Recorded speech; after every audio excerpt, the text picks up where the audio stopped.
Hey guys, Bazza here from Living in Beta. Today we're taking a look at some essential tips to help you on your journey through Hogwarts Legacy. We've now finished the main campaign, as well as a good chunk of the side content, so I have plenty of wisdom to share. Whilst these will mostly apply to beginners, there will be some tips players may have missed, which could be a big help. Let's get into the video. Starting off light, literally, if you're lost and the map isn't helping, you can fire out a handy golden compass which will leave a glowing trail to follow. To do so, press up on the D-pad, or for PC players, the default binding is V. Most of the time your minimap will steer you right, but for all those other times, the golden compass is happy to help. As you progress through your Hogwarts Legacy journey, you'll find plenty of gear pieces with various stats and traits.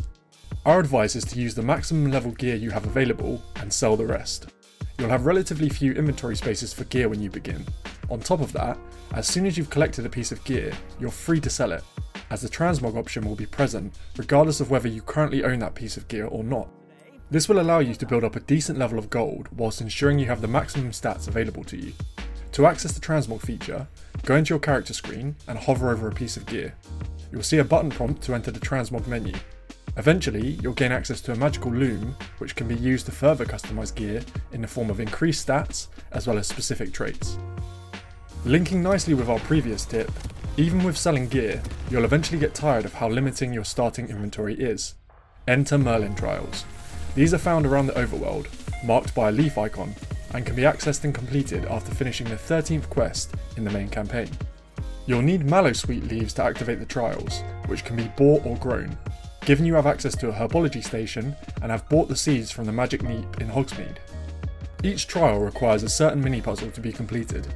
These range from using a red damaging spell like Confringo to destroy enchanted blocks of stone, to using Depulso to move a sphere into a landing pad. Once you've completed a set amount, you'll be rewarded with an increased inventory via the challenges screen, allowing you to carry more gear, a welcome improvement.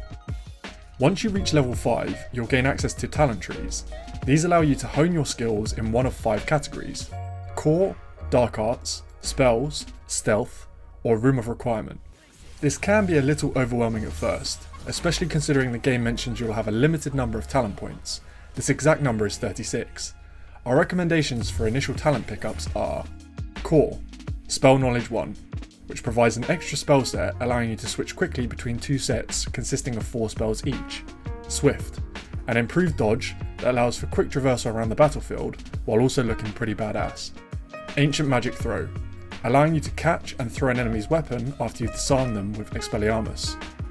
In the spells tree, we recommend Accio Mastery, which pulls your target enemy as well as enemies close to your target towards you, as well as Incendio Mastery, which unleashes a ring of fire around your character. This paired with the Accio Mastery allows for some great early game group damage. These talents should serve you well throughout the early game, providing good utility whilst allowing you to stomp mobs in battle. For tip 5, we're focusing on the field guide challenges. Whilst playing, you'll naturally complete challenges which provide various rewards, from clothing to powerful traits. You'll want to check your challenge screen semi-regularly via your field guide to ensure you're claiming those sweet rewards. You can also focus on specific challenges to gain the rewards you want most. Some of the best challenges focused on utility are the previously mentioned Merlin trials, as well as the Ancient Magic hotspots, which increase your Ancient Magic meter. Up next, we're shifting our attention to combat. Hogwarts Legacy does a good job of providing you with an arsenal of spells to play with. Combos are highly encouraged and will be your bread and butter for crowd control as well as dishing out that delicious DPS. Practice different spell combos to see what works best for you.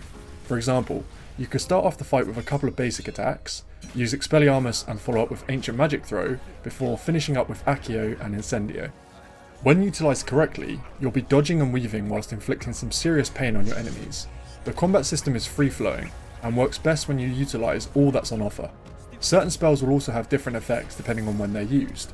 When fighting a troll, for example, you can use Flipendo after a specific attack to cause the troll to hit themselves with their club. Experiment with different combos and don't be afraid to commit to some trial and error. Sticking with combat, another vital aspect is defense. There are 3 main attacks enemies will use. A standard attack, which will trigger a yellow circle. This means you can use Protego to block the attack, and follow up with Stupefy if you keep the Protego button held down. A heavy attack, which will trigger a red circle. This means you need to dodge away from this attack. Be ready to dodge in quick succession, as some enemies perform 2 to 3 of these attacks in a row. It's best to use the standard dodge in this case, as enemies have insane tracking with these attacks. If using the swift dodge by holding the dodge button, you could end up being clobbered due to your timing being off. Finally, we have AoE attacks. These don't have a warning outside of the elemental effect on the ground. Keep note of what's going on where you're standing, as you may need to quickly adjust your positioning to avoid damage. Hogwarts Legacy has a densely packed map with plenty of activities and encounters to find. Make sure you're travelling by foot or broom for most of your early game, as you'll come across side activities which will provide XP, gold, gear, as well as progress in your field guide. A few things we'd recommend looking out for. Watcher chests. These devious contraptions will only open if you're invisible, achieved via invisibility potion or the disillusionment charm. They provide 500 gold per chest. Revelio opportunities. Whenever you're in a new area, cast Revelio and listen out for the bell. You can follow the sound and recast Revelio to find a field guide page. These are usually attached to significant world objects and are sometimes marked on the map. An icon depicting parchment with a question mark. If you're struggling and the bell is loudly ringing, take a look around carefully. A faint gold outline of the page will appear. You'll need to recast in front of this. Floo network points.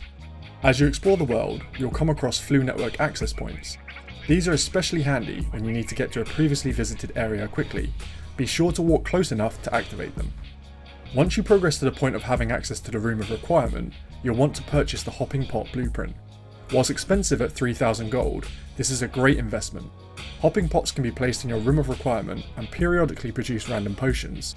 This allows you to keep a healthy stock of combat potions to ensure maximum effectiveness during encounters. The Hopping Pot blueprint can be purchased from Tomes and Scrolls in Hogsmeade.